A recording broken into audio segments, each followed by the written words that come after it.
नमस्कार, आप देख रहे हैं एनडीटीवी इंडिया और चुनाव इंडिया का एनडीटीवी डेटा सेंटर में आपका स्वागत है। मैं हूं आपके साथ अनंत भट्ट और आज हम कार्यक्रम में बात करेंगे दूसरे चरण के दंगल की। और दूसरे चरण के दंगल में आपको बता दें कि 13 राज्यों के 88 सीटों पर मतदान होना है।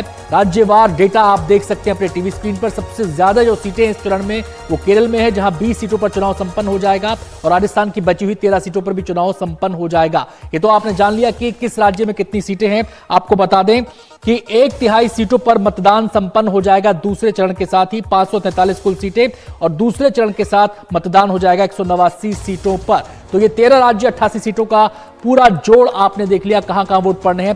अब यह भी जान लीजिए कि कौन सी पार्टी कितनी सीटों पर इस दूसरे चरण में चुनावी ताल ठोक रही है। सबसे ज्यादा सीटें बीजेपी और कांग्रेस यहां पर चुनावी ताल ठोक रहे हैं 70 सीटों पर। बाकी बीजेपी के सहयोगी कितनी सीटों पर लड़ रहे हैं, कांग्रेस के सहयोगी कितनी सीटों पर लड़ रहे हैं, बाकी दल कितनी सीटों पर लड़ रहे हैं, यह भी आपके सामने इस ईवीएम के जरिए स्पष्ट हो चुका है, जो हमने आपके सामने रखी है। अब दूसरे दौर का जो बड़ा दंगल है, इससे जुड़े कई बड़े सवाल लोगों के जहन में, फटाफट उन पर भी नजर। सवाल यह कि एनडीए और इंडिया गठबंधन अपने पिछले प्रदर्शन को बेहतर कर पाएंगे, सबसे बड़ा सवाल यह है। और दूसरा जो अहम सवाल है वो ये कि एनडीए को चुनौती दे पाएगा इंडिया गठबंधन। दूसरे दौर में बड़ी चुनौती है इंडिया गठबंधन के सामने।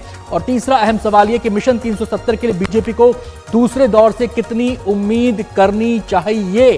तो ये तमाम सवाल, तमाम पहलू हमारे साथ आज चर्चा में शामिल होंगे। इन तमाम समीकरणों को डिकोड करने की कोशिश हम करेंगे अपने खास मेहमानों के साथ। और कोशिश ये होगी कि आंकड़ों के जरिए दूसरे दौर के इस पूरे गुणागणित को आपको समझाएं। सबसे पहले मेहमानों से आपका परिचय हम करवा दें।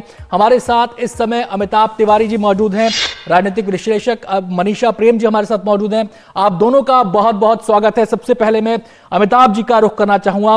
पहले चरण की लड़ाई पूरी हो गई, दूसरे चरण में दोनों पक्ष कहां खड़े हैं, किसकी चुनौती ज्यादा बड़ी है?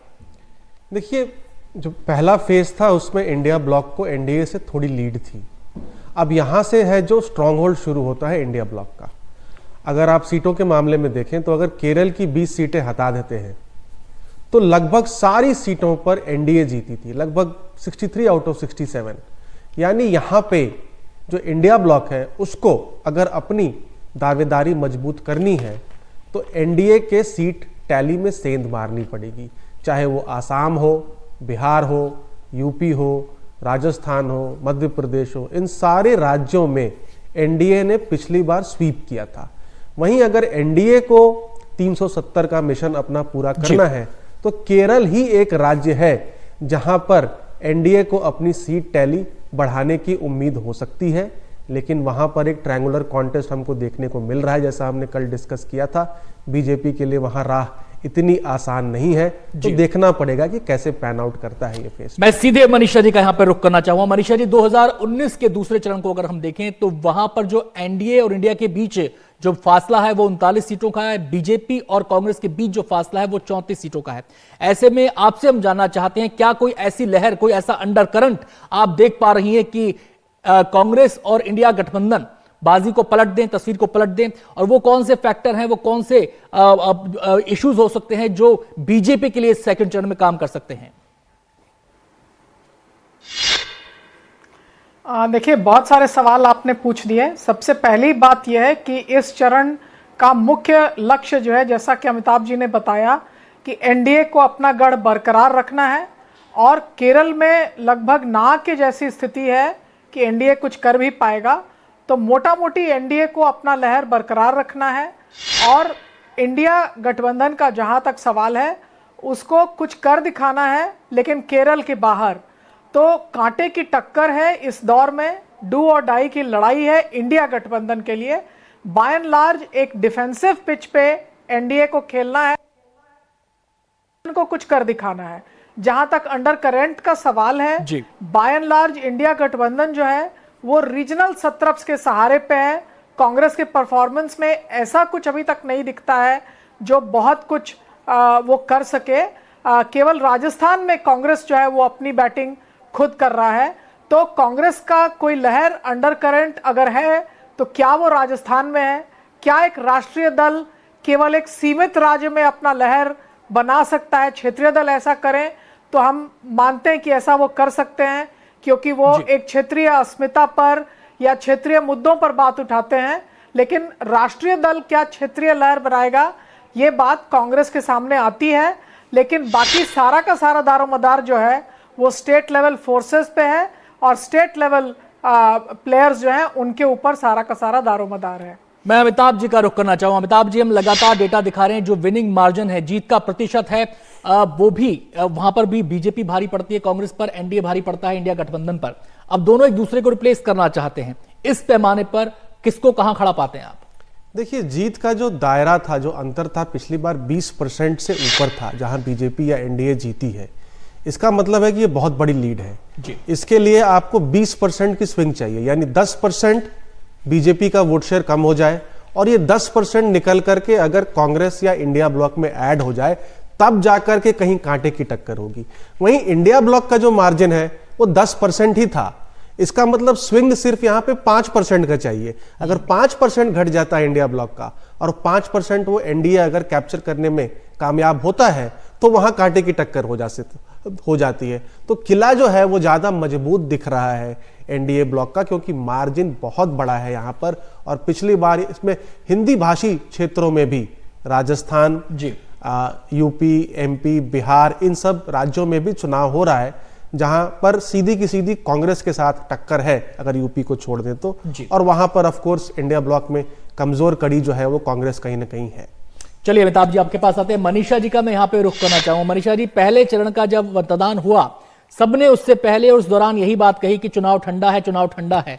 दूसरे चरण से पहले क्या गर्मी दिखाई दे रही है? दूसरे चरण में गर्मी आ गई है? नहीं, एक तरह से गर्मी जो है वो लंग पावर की है, और जो स्पीच मेकिंग, नालिश, इस पे आप कोई गर्मी नहीं कह सकते। लेकिन जो पूर्व अनुमान था कि कोई लहर स्वीप करेगी, वो लगभग अब सभी दल ये मानते हैं कि ऐसी कोई लहर देखने को नहीं है।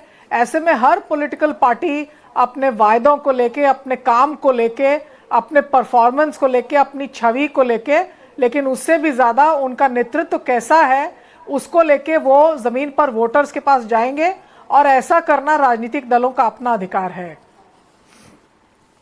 चलिए मनीषा जी, आपसे हमारी बातचीत जारी रहेगी। अमिताभ जी से बातचीत के सिलसिले को आगे बढ़ाएंगे। एनडीटीवी डेटा सेंटर में एक छोटा सा ब्रेक हमें यहां पे लेना होगा। ब्रेक के बाद भी हमारी ये चर्चा जारी है, कुछ और दिलचस्प आंकड़े आपको दिखाएंगे।